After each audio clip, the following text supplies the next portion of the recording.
In this quick guide, I will show how to register an LLC in Virginia in 5 key steps. First of all, choose a name. Pick a name that reflects your brand and complies with Virginia rules. It must include limited liability company or abbreviations like LLC and be distinguishable from other entities.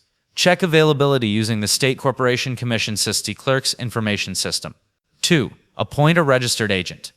Your LLC must have a registered agent with a physical Virginia address available during business hours. This can be you, someone you trust, or a commercial service, recommended for privacy and convenience. 3. File articles of organization. Submit your LLC's formation paperwork online, by mail, or in person using Form LLC Talm 101. Filing fee is $100. Foreign LLCs must file Form LLC Talm 52 to operate in Virginia. 4. Create an operating agreement.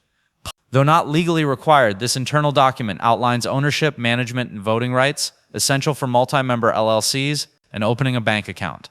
5. Get an EIN, Employer Identification Number. Obtain a free EIN from the IRS online. It's needed to open a business bank account and hire employees. So that's how you can register a business name in Virginia.